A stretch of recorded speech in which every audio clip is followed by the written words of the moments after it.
I'd be happy to work the deal out that they get their money back. If I don't do what I say I'm gonna do, you know, I mean, you got to be loyal. It ain't just a win-win, and that's what the schools don't understand. You got to spend money for these corporate sponsors.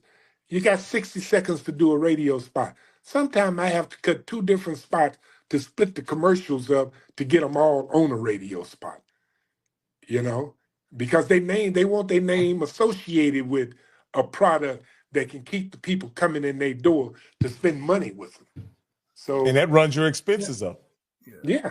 And now, Al, you at one time, because you know I've been the last 20 probably, it was called the Southwestern class. No, Southwest Airline class. Airline, because I ended up winning a ticket there. Thank God for that. But and so I guess it got bigger, or you kind of moved away from a title sponsor, or is the state? No. What happened with that? Southwest called me in, and I went to their corporate headquarters, and they said, Mr. Wash, it's not nothing you've done negative. We love participating with this game, but we did some things that we wasn't ready for. And on the West Coast, they were the #1 airlines on the West Coast. Now, other airlines started coming in there and marketing and doing things. Well, they didn't have no marketing dollars for the West Coast because they was a big cheese out there for many, many years. So anybody that wasn't under contract, they lived out their contract with me, Tom Joiners, and everybody else. They lived out their contract. They said, we might be back now. I have a very good working relationship with Southwest, and they're a good airline. But, you know, they said we got to come up with that money, and we got to come up with it somewhere. So it wasn't just our game. It was, they cut out Tom Joyner's sponsorship. They cut out a lot of other sponsorship, not just black, white, and everything. I took that as a good relationship between me and Southwest, Okay. And I think I'm going to get Southwest Airline back on board. You remember, that reminds me, you remember the year that you brought out Barack Obama at halftime?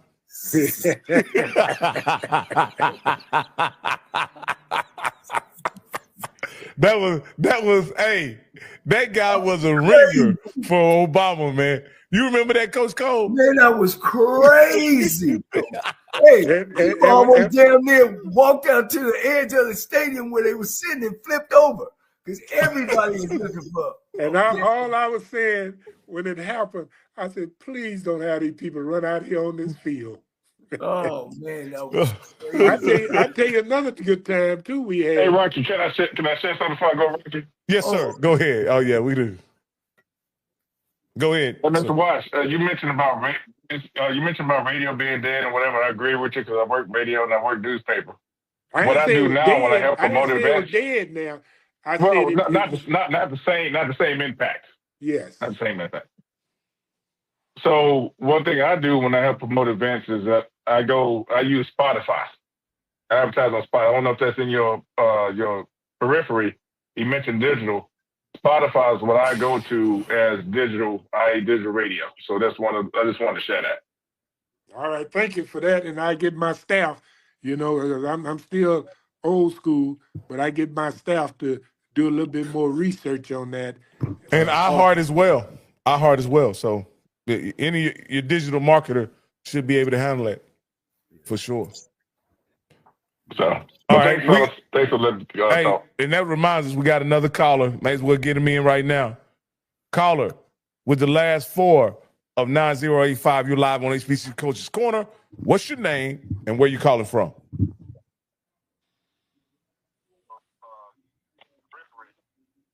Rocky. Hey, yeah, man. You're gonna have to turn your background down and talk to us on the phone. You can't be talking to your TV. That'll work. Yeah. Go ahead. That'll work. I'm talking right now. I want to ask Mr. Walsh the difference between his market in Dallas and what he perceived the market to be in Miami when it comes to African American attendance. And then I'd like to ask Mr. Walsh what generates more profit for him? The $500,000 that the city kicks in and those other corporate sponsors, or just the pure amount that he makes from the ticket sales minus what it costs to rent the stadium and the security and all of those expenses that comes with renting the stadium?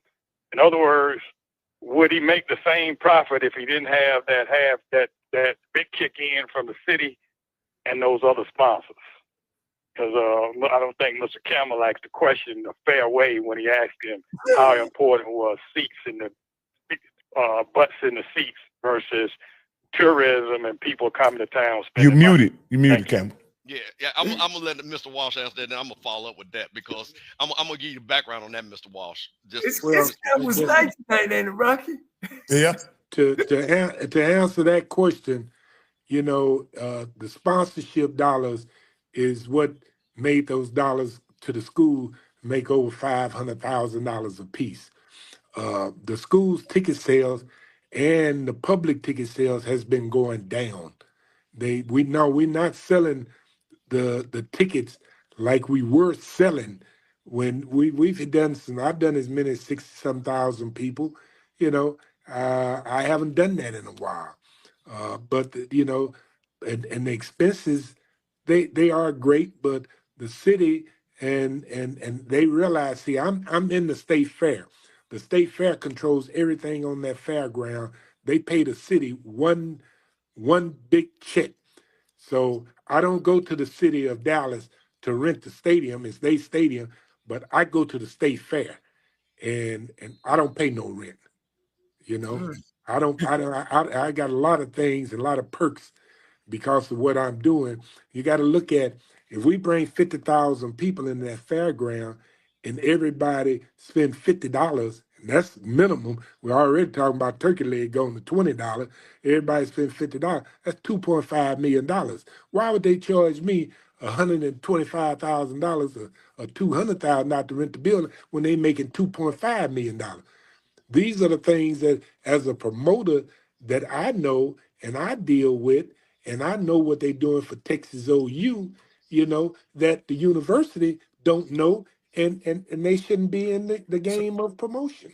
So, Mr. Wash, I want you to explain something too. The $500,000 that you get from the city, that's to absorb the expenses of running the entire operation. It's not money that they're giving to you. No, it's not. Yeah. I just wanted them to. I don't want to be like they did Marvin Sapp. And Marvin Sapp said, close the door. Close the door.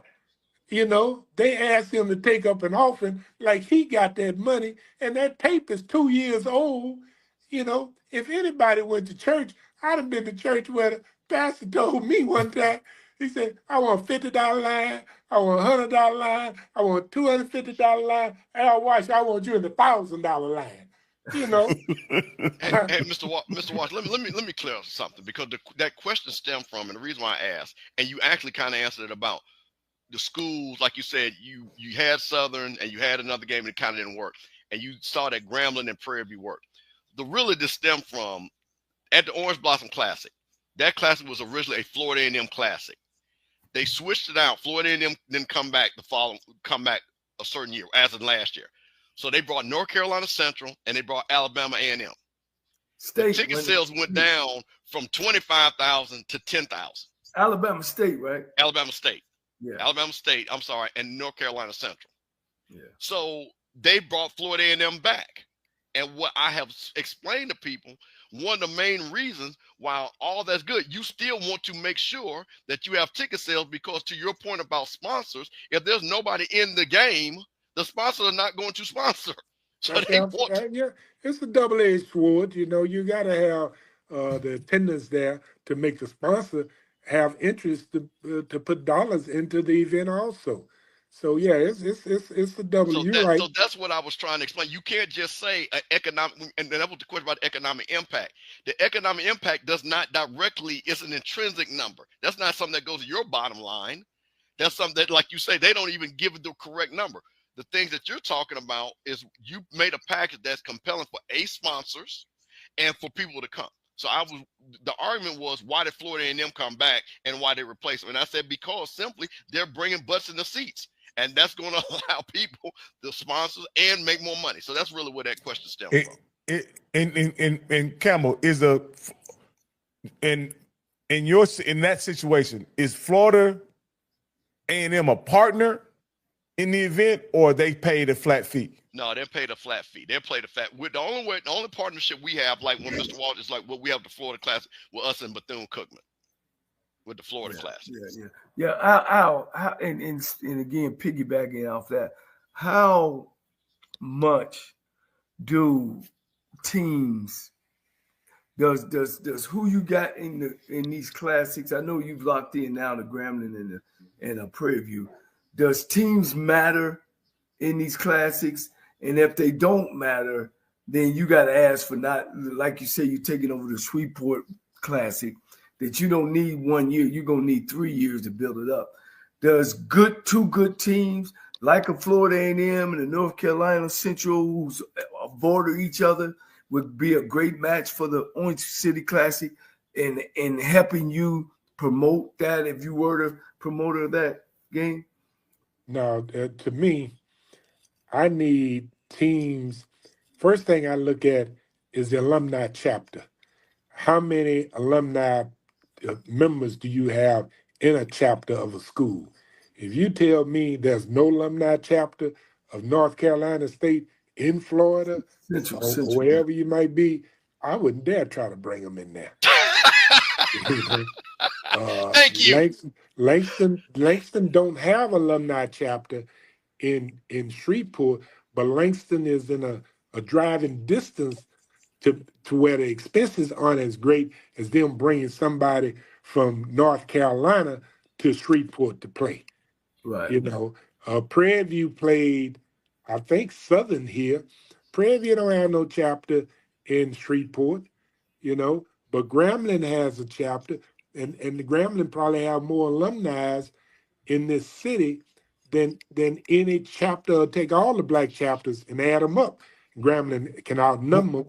Just like in Dallas, Prairie View got more graduates in Dallas than you took all the black institutions and add them up. And Prairie View outnumber them 4-1. Yeah.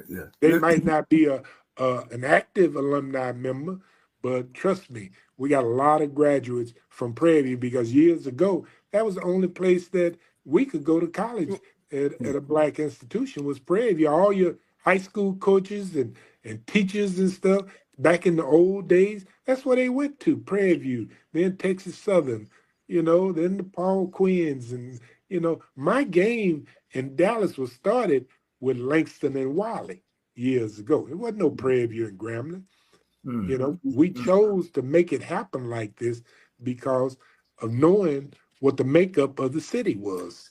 Mr. Wash, let me ask you this right quick. I know Coach want to get in here. Even that game, I guess what Campbell is asking, I want to ask you a context question. Would the game be a better game if a school like UAPB played in the game rather than a smaller school like Langston? Oh, no doubt about it. When we had first, I started out this classic game and the same thing happened in Houston with Texas Southern and Prairie View.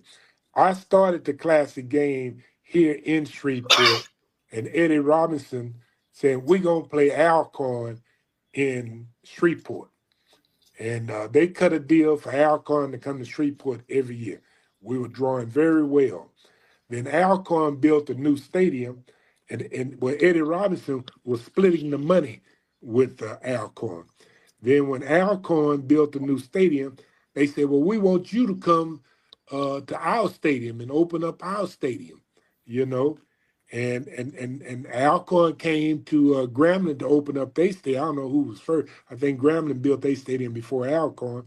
And Eddie Robinson still split the gate on campus with Alcorn. So when Grambling was time for Grambling to come to Alcorn, they didn't want to split the gate. They said it's a conference game. We don't have to pay you nothing. That's what happened to the Space City Classic with us. Eddie Robinson got pissed off. He said, well, hell, we split the money with you when you came to our campus. We didn't have to pay you nothing. But everybody think Grambling was getting slicker than Eddie Robinson was a slickster and all this. Eddie Robinson was the marquee, Eddie Robinson, Marino Castle, Gunslinger. They knew how to market the schools. Man, that was my question, Al, is, and now these days we into celebrity coaches, getting celebrity coaches.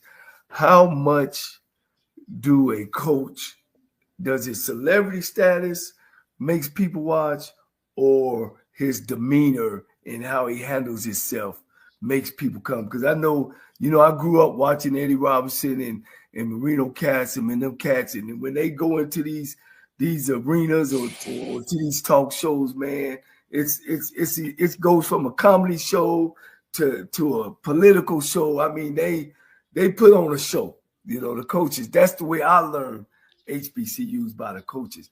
How much does that help you as well promote the game? Well, it would definitely help me tremendous if they knew how to do that and what it takes to market that. But if you go get a pro football player to come in and he ain't never ever been at an HBCU school, he don't know what it's like. He don't know. Yeah, he's black. He's been around black people. But if he'd been over there at Ohio State, I'm not picking on nobody now. I said Ohio State, but I don't mean anything. But I'm a Buckeye, so go ahead. You all right? You got a Buckeye in the show. But the thing is, he don't know the tradition. All he knows is that he's coming to try to win games. You got to know the tradition of a HBCU school in order to be respected and be able to draw people. Now that's my feeling. Now I didn't go to a HBCU school. I went to Bland Junior College and I went to UT at Martin, and that was the biggest mistake that I regret today, that I did not go to a HBCU school, because I see these people. I see at Prairie View, they have 50,000 people at their homecoming. I go every year just to see it and feel it and be around it, And I ain't been to UT Martin and I don't know when. If I have my sword, I'll swear you in as HBCU honorary member. Well, I done been around them enough and promoted enough of their game. I'm sorry, Al, I'm sorry to interrupt you.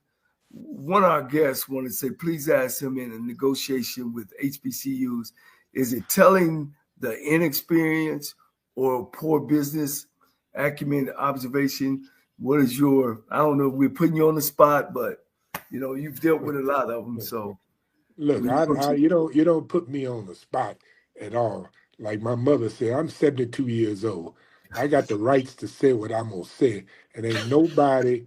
What I'm saying is that I'm speaking my opinion, and it might not mean nothing, but this is my opinion, and I got to do what I got to do to put people in the stands out there. If I wasn't putting people in the stand, it's just like these football players. If they ain't winning, they ain't gonna be in the game. Right. If I'm not winning to put people in the stand, they ain't gonna have me coming down to Grambling. They gonna kick me out of there and show me I-20 quicker than anything, But you was asked, what was the question there? The question was, when you at the table with these people, because you started the conversation out about sometimes these presidents don't understand the negotiation of this game. When you do your negotiation, can you tell the inexperience on some of them and the lack of business acumen? Yeah, of when you negotiate. Well, of course I can do that. I can tell that experience. I'm never at the table with a president, first of all. I meet the president after the fact. And they think they got a good deal. I think I got a good deal. It's just like anybody signing a contract. When you come to the radio station or you go anywhere, you sign a contract, you think you got a good deal. And like you said, you live out and the expectations are bigger than what you thought it would. Should you go back to the table? You should be able to, but put the shoe on the other foot. If you the owner and you got a contract, everybody is they could fire me tomorrow. they could fire any athlete what they want to tomorrow, and after years they'll forget about him. Look at Doug Williams. He won the Super Bowl, and the next year he was out of football. You know, now they got him back at the Redskins in the front office. So they evidently somebody knew that they was wrong. You know, I got a concert in Washington D.C. and Doug Williams is on my radio spot promoting my show. Wow. You know, it ain't just about it's how you use what you use and what you know to make people buy. So yeah, if somebody, a celebrity, come, and if he's gonna participate, but if he come there and think he too good to make a press conference, or he too good to go to the alumni meetings, you know, it ain't gonna work. It's not gonna work. We got a couple more callers, man. If y'all want to. Yeah, let's go to the callers. Let me say this real quick. I knew when Grambling got rid of Doug after that third game of the year, that was his 25th year anniversary of winning the Super Bowl. When they should have been having some type of fundraiser around it, they were getting with him. So we go to the calls. I want to make sure I say that. Caller with the last 45540. You're live on HBCU Coaches Corner. What's your name and where you calling from? This is Chuck Hunt calling from Monroe, Louisiana. Good evening, you four, and enjoying the conversation. I'm learning a lot about Mr. Wash. I didn't know what you look like. Finally found what you look like. I heard so much about you, and yeah, I'm from the area where Grambling is located. Yeah, Grambling. I remember when that stadium opened in 1983 when they played Alcorn, and then we were at the game in 1993. That's the year I graduated from high school. I remember that's when Grambling, that's when Alcorn opened that stadium, Spinks Chasm Stadium back in 1993 when Steve McNair was playing. And yeah, it was a packed house in Lorman, Mississippi. And also, I'm going to land on these things. Yeah, I remember we were at the game when Coach Eddie Robinson broke Bear Bryant's record back in 1985 at the Cotton Bowl. And I remember Charlie Wilson sung the national anthem. And that was quite an event, and having, you know, after winning and with the fireworks and everything and the balloons, and then I remember the Grambling North Carolina A&T game. I remember during that time when it happened to Prairie View, and during that time I was a senior in high school, I listened to that game on radio. I remember Connell Maynard was quarterback at North Carolina A&T because A&T ended up beating Grambling that year. And there was a lot of pandemonium at night. Mr. Wash, you probably answered that. What was going on at night? I mean, they said the people were running, and I think they were hearing some shooting, but I think somebody said it was the sound of a table had fallen over something. I don't know. It was a lot of like it was just a lot going on. I just didn't know what was going on. Yeah, it was. And I'll let Mr. Wash you all take care. Answer that. Okay.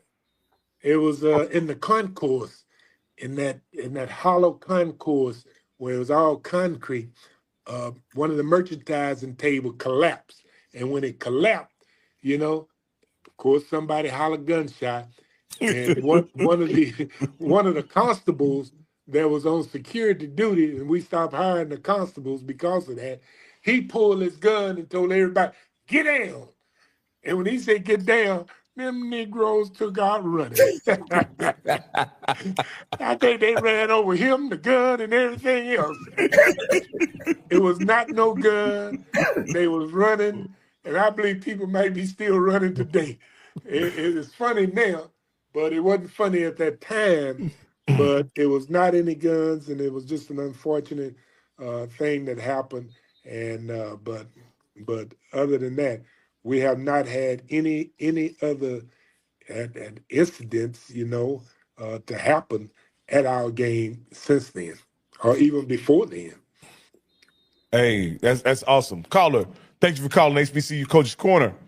Caller with the last 4 of 9085. What's your name and where you calling from? Yes, sir. This is Johnny P. calling from the great Peach State of Georgia.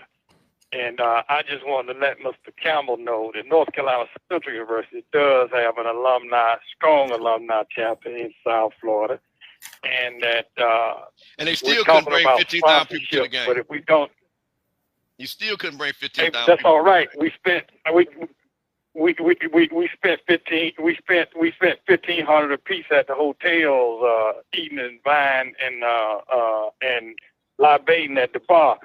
We didn't come down, drive down 95, eating a bucket of chicken, and then turn around going back the other way. And this is why people would want to have teams that will fly in from out of town, stay in top-notch hotels, and go across the street to the mall and spend money. Now, you might call that a little bougie, but in 2025, they call that economic impact and development. That's all I got to say.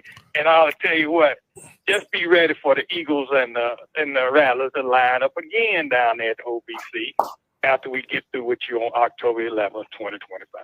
Good night, gentlemen. All right. Mr. Wall, I hate that your time was wasted because of that, because here's what I'll say. If you made them money, they would have invited you back. Mr. Walsh can explain that to you. If you would make folks money, invite you back. And let me tell you something about Florida A&M people. We fly from all over the country.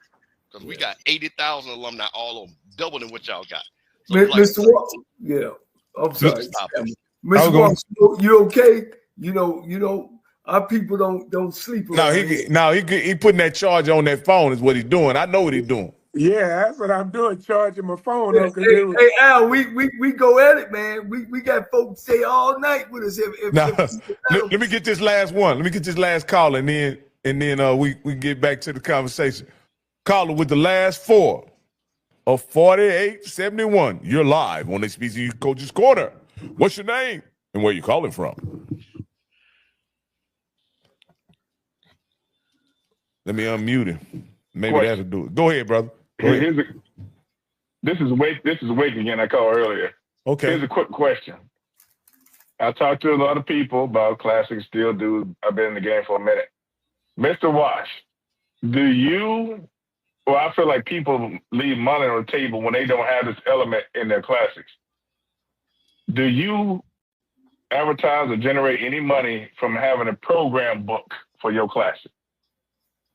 I can answer that. I generate money from the corporate sponsors because I put their ads in that program book.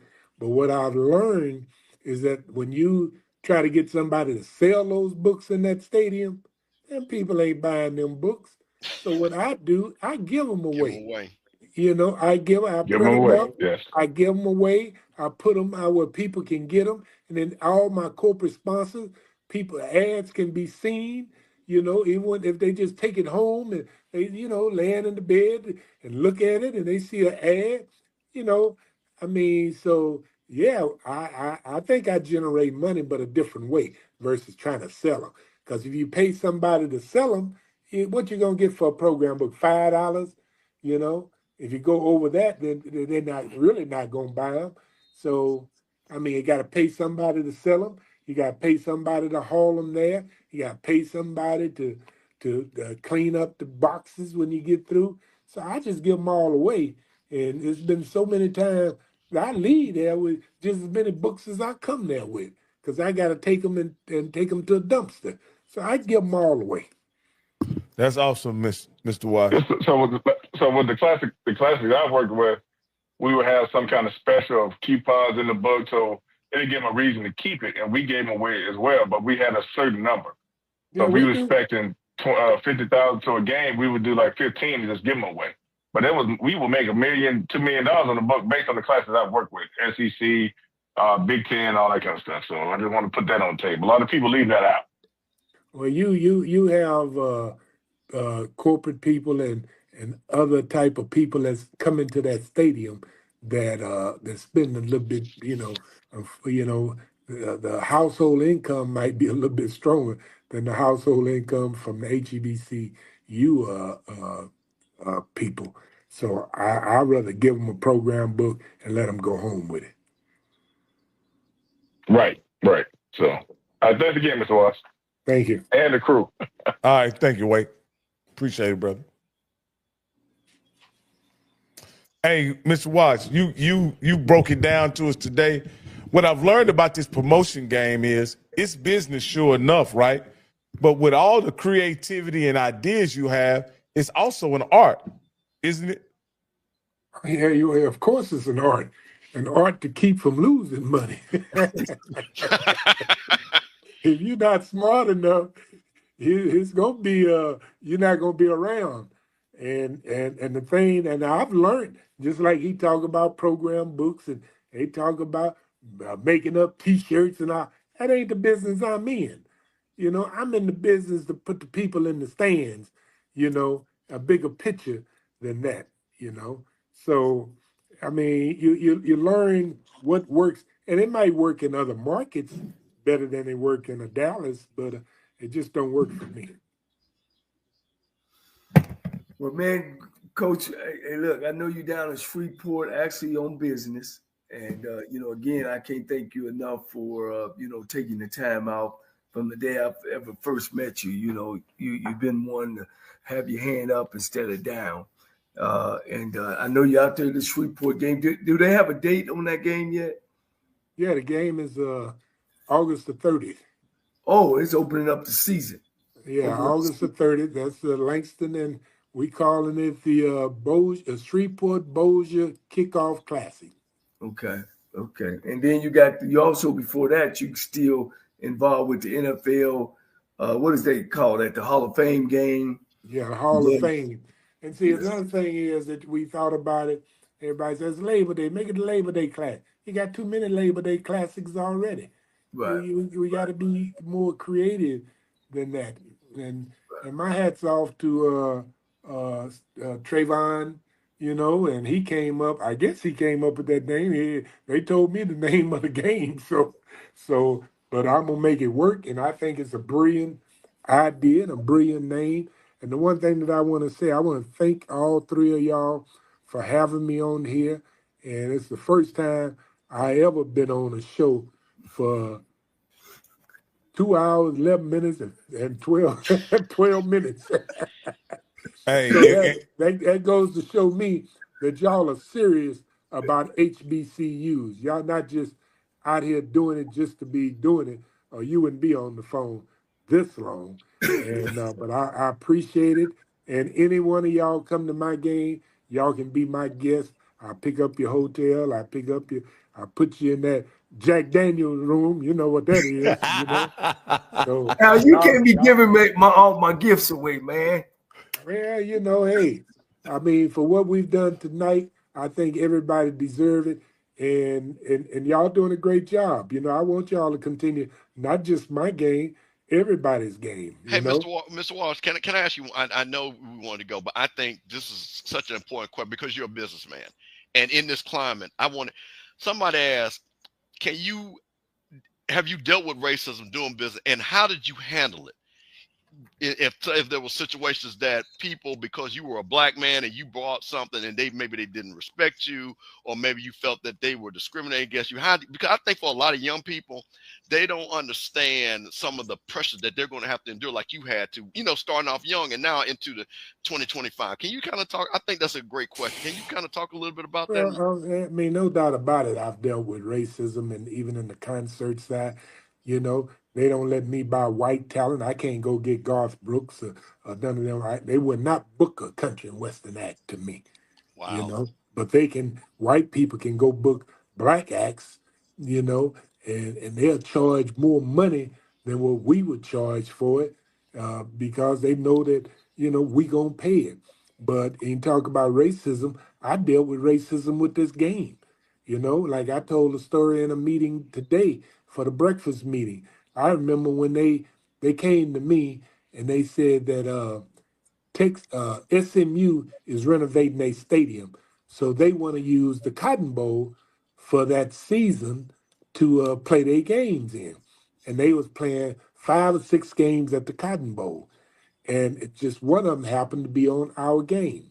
So one of the board members, which was white, for the Cotton Bowl, he said, "Now we need that stadium for that game." I said, "Well, sir, if you need the stadium, I'm pretty sure I can go down to Houston, and I think they'll welcome me, and I'll move the game down to Houston this year, and hopefully we'll come back into the stadium after take SMU move their game. There was one other white man in the building named Pete Shinkles, and he just died this past year. Pete Shinkles, they all went on the parking lot to talk. Pete Shinkle came back and said, Al Wash, let me say this to you. He said, we done everything possible to help you market this game and build this game. And I've been supportive of you, and you're not moving this game. He said, I don't care. He told the man that was in the room, he said, I don't care if SMU move and don't play the game at the stadium. He said, they was playing Texas for that game that same weekend. They were playing, SMU was playing Texas. And they said, we got to work it out. And I said, we can't move our game. They said, well, what do you think about a double hitter? I said, well, that might work if you can clean the stadium up and you want SMU and Texas to play first, and that's not fair to y'all leave me a dirty stadium where my people got to come in there with the cups and the ice and the beer spill and all that. And they said, we'll bring in extra people and clean it up, and we'll make it work for you. And I said, okay, and what else you gonna do? He said, what else you want? I said, how about free rent? They talked about it for a minute. And they said, we'll do that, you know. And so, and it was during the fair, and so I knew what they was doing to everybody else, and it was just the right time for me to ask that question. They gave it to me, and I haven't paid rent since, you know. So you took it out of your budget. Yeah, there is racism in it, and it's racism in anything. It's racism in just living today. So I gotta ask you this, Mr. Wash, as you telling that story, because that was an amount of genius there in that moment that I don't think a lot of people recognize. You chose not to be defiant in that moment. You chose to be accommodating, cooperating, and letting them know in a real subtle way that if I take this game to Houston, y'all may not never get it back. That's absolutely right. Is that the way you dealt with most of the racism? You know, defiance. Let me tell you something. Just like we're different from, you know, black people are different. I'm different from you. You different from Johnnie Cole, and vice versa. All of us. White people are different too. So, you know, you got to take it, and you got to think on real quick, and you got to think. Don't just jump off and be pissed off and say something negative, make you want to say something you regret. I sit there and I think a minute. And when I think, I be the thought of something that would be to my advantage. And that would be something that they wouldn't give it to me because, you know, if I wasn't in this position. So I'm going to ask for something that I know that I wouldn't get.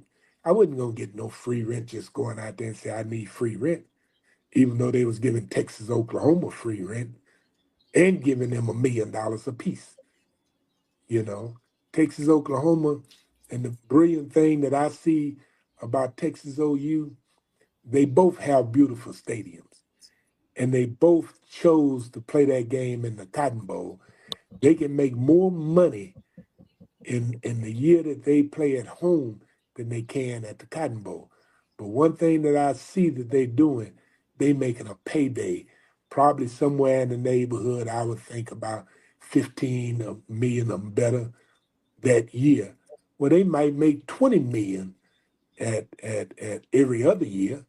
So they come out better by being cooperative and making things work for them. And that's what we got to do as a family of Black people.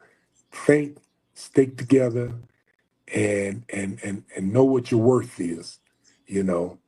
And they could move that game to AT&T Stadium as well, huh? Oh, yeah, well, but they don't want to play. They don't want to play on grass. I mean, they don't want to play on turf. They want to play. They like playing on natural grass, and they like the element of being. They don't want to be in a dome. They like the element of being outside. They want to be able to fly over. They want you to see them. in there. They want to see green, orange on one side, burgundy on the other.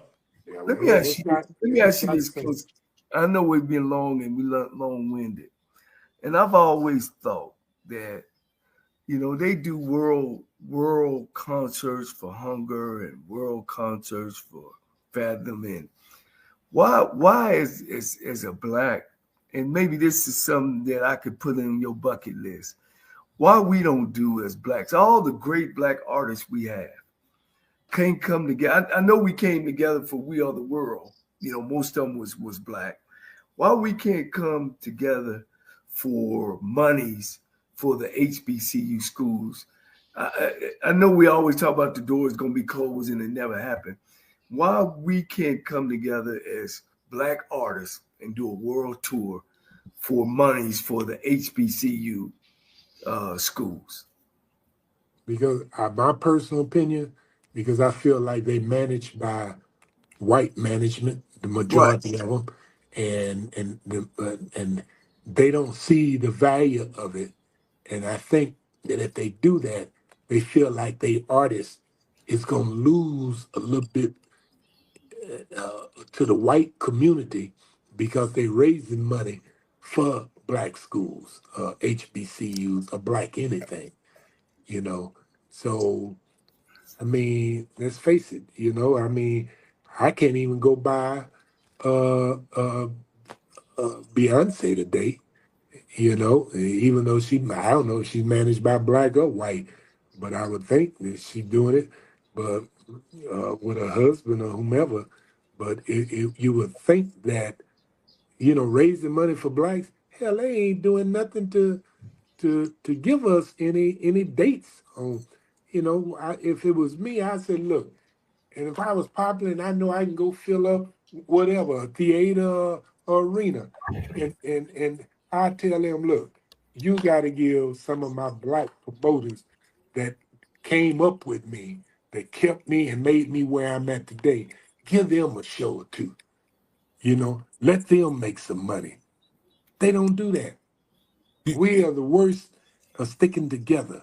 But you see, white people, they raise money all the time, like you said. They use benefit concerts anytime they want to raise some money. Man, they raise money for dogs and everything, but we won't raise nothing. And we got more people starving over here than people across the overseas, We got homeless. So you saying it's possible that it could happen. It's just don't. Yeah, definitely it's possible that it can happen, Mr. Wash, I got one last question to ask you, and then we're going to let you go. I promise this is the last one. Last one I'm going to ask you. If you were given the opportunity to do a game between two schools, what two schools would you choose, and where would you play the game? Yeah, that's a hard one now. I've always thought highly of Florida A&M, and I've never had them at all. I think they would be one. Now, who would I choose for them to play? It just kind of be, it definitely would be a SWAC school, but I know they play each other already. And where would I want them to play? Tom Joyner and I had an idea one time of doing a classic game in Miami, but that's when he started doing the cruise. And, so those two, we had to eliminate either the cruise or the game. And we chose the cruise was just negotiating with the cruise ships, and they were about making money anyway. And we know we were going to have a headache dealing with, even though Tom was raising money for HBCU. So he decided to, and the other thing is he had a white boy that was running his company at that time. So I think that had something to do with it too. And they chose to go the cruise way versus going the HBCU way. But I think the right teams, you know, in the right city. I think another thing we need to do is that there should be a classic game in every major city, and not two classic games in a city. Some markets like Atlanta could stand to do two because of the population there, but I would hate to see another classic game come to Dallas. It's not going to work. Two classic games go to Houston. It's not going to work. And that's just Texas alone. So I would say Florida A&M and you know my loyalty is always with a Grambling or a Prairie View because they've been loyal to me. But I don't think that neither one of them have the caliber of team that Florida A&M has today. And we just have to pick the right city in order for that to happen. So Al Wash, do you think I could make a quarter if I took FAMU and Jackson State and played them in Atlanta? I think you'll make a whole lot of money for that one. Well, you know, Tennessee State and Florida A&M. You know, I've coached in that game several times. I want Jackson State. I don't want no Tennessee State. In Tennessee well, State, not right now. Not right now. Tennessee State, though, the institution probably got just as many white students over there as black, so they don't draw at home. So why would you take them anywhere? Yeah, you know, and they were food for. I ain't gonna say a fool. Excuse me. I'm sorry about saying that, but I think they were crazy from leaving Memphis. You know, but the thing is that you know, to take it to Atlanta, I think that would be real huge. I mean, even when you go to the West Coast, you know, I mean, you took a Florida A&M and a Prairie View to the West Coast. I think that'll work because Texas people, you gotta know where the people migrated from years ago, and go to Chicago. You want a Mississippi school to play in Chicago. Jackson State, probably. You go to Detroit, you know, you want an Alabama school to go to Detroit. You know, to come to Texas, we want a Texas and a Louisiana school. You know, there are cities that draw because of the population years ago when they were going to these factory jobs, when they were going to the East Coast, and you know, I mean, people won't ask me all the time. I've had offers to play games in Philadelphia, but there's black schools in that area up there, and so why would I take somebody from another part of the country to go way to Philadelphia? And first thing people are gonna say to black alumni for these schools, I'm gonna say, well, hell, why they didn't use us? You know, so everything is about timing. So it's just what could work at that time. Yeah. Well, shoot, man, that brings us to end, Coach. I appreciate your time. I know you're gonna sleep well. Hopefully, you took care of your business there in Shreveport. We look forward to visiting you. You know, usually on the Monday, we there at the State Fair Classic at the media day, and then of course the game. So you know, I appreciate all that, and look forward to you, man, and continue your success. And you'll definitely talk after this, and have a safe trip back to Dallas. All right, appreciate it, and I'll be here a couple of days now. I'm gonna be beating the bush. And that gentleman that was on the phone in Monroe, y'all tell Grave Digger to call me out of Monroe, Louisiana. I can't even buy advertising, and he ain't sent me nothing. You know, you gotta beg these people, man. So I appreciate y'all. I love it. Anytime y'all need me, I'm there. And whatever you need, you know I'm there for you, Johnny. I got you. Thank you so much, Mr. Wash. We appreciate your time. All right, thank you. Whew. Man, that was a fascinating for me, being that he's a pioneer, a businessman, somebody who supports HBCUs. That was truly a treat, and I hope you guys enjoyed as much as I did. Man, that's my guy, man. I mean, you know, we have some intimate moments, and you know, stay over his house, and he's really, really a personal friend of mine, and you know, he's about his business, boy. And look, on game day, he like a lion, man. You don't bother him on game day now, you know, unless he sold a whole bunch of tickets before then, you know, and met his quota. So it's been a pleasure. Well, Bishop, it was your night tonight. No, listen, you know, well, see, I had to show you. See, Rocky, you can still ask them questions without everybody getting mad at you. See how that works? now, I know Mr. Walker wasn't ready to put on his chin strap when he dealt with me. You know, but that's okay. We still gave him a lot of respect. You know what I mean? But hey, people want to, because honestly, you have these things, you know, and he does it the right way.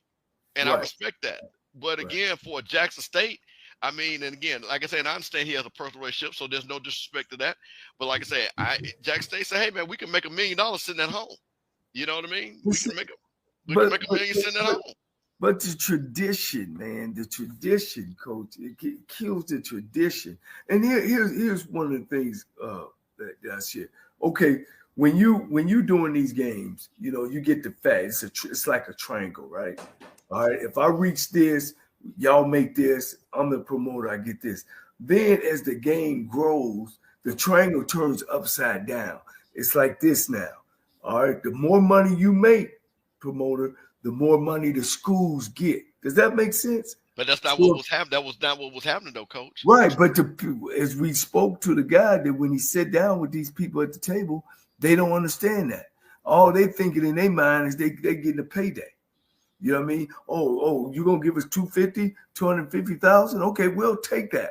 And as you said, okay, then what if we go 30,000 over? They don't think, these people who's in these negotiation rooms don't think that way. And you got to think that way and make it happen. Say, okay, you said we're going to make this. You get this with all this.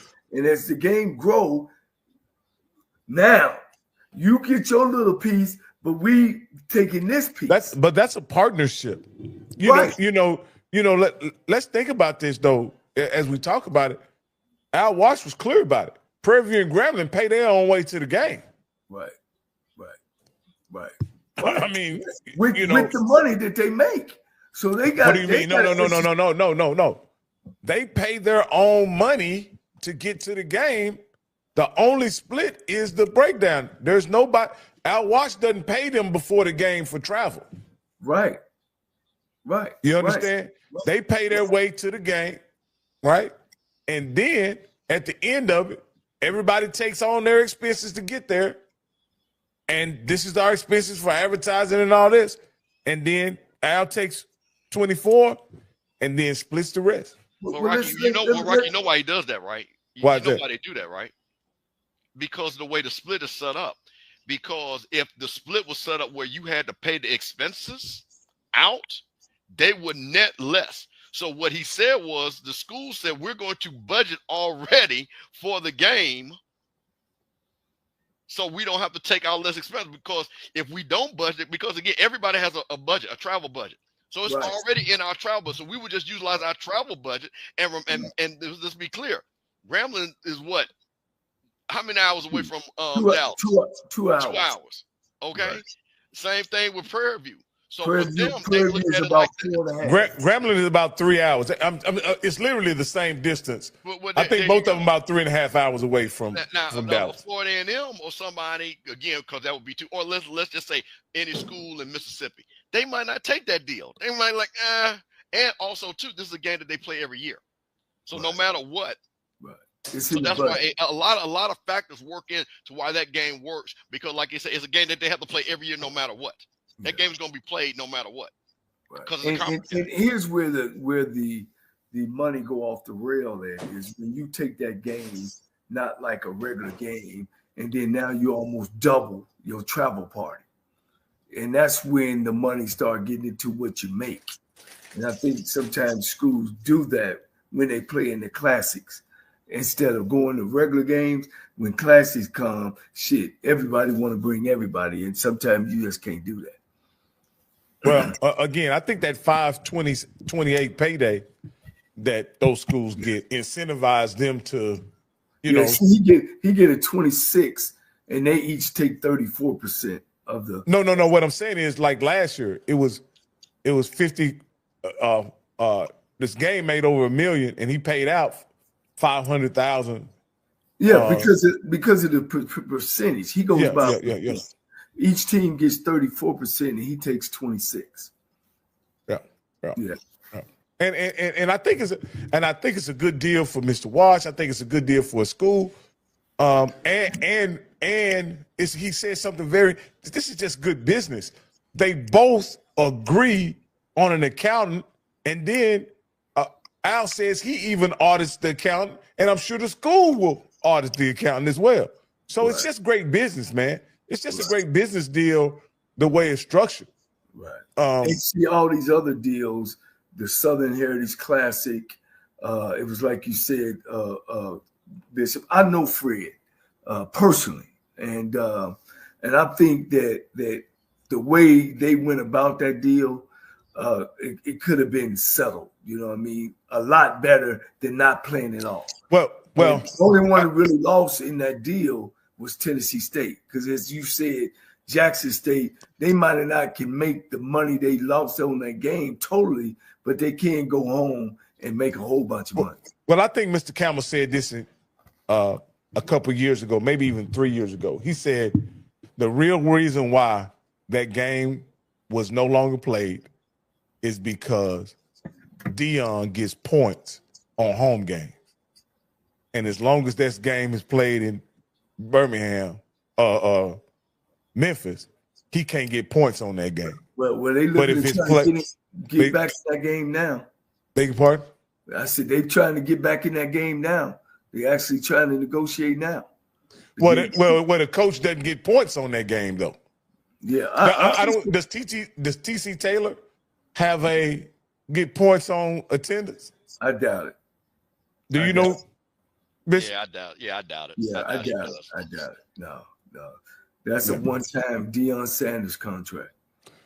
All right, guys. Hey, I'm done, man. I really enjoyed it today, man. We can wrap this thing up, and it's all past. It's for all of us. It's past our bedtime. I'm out. Yes. All right, man. All right, come, Coach. I'm out too, man. I appreciate it. Everybody listen to the show. Continue to tune in. We will have a HBCU Coaches Corner YouTube channel that you can subscribe to. We're moving up the show in a new era, and we'll keep you in touch with what goes on with the newness of our show. Thank you, and continue to bless you, and God bless you. Hey, Coach, we're not gonna let them do. We're not gonna break tradition, Coach. We're not gonna break tradition. Yeah, you got to tie a knot, Coach. If you feel yourself at the end of the rope with all these tarps, you want to tie a knot and hold on tight, because ain't nobody bad like you. My name is Daniel Jr., and I won $500 on the lunch money for keeping up with the Jonas Bracket Challenge.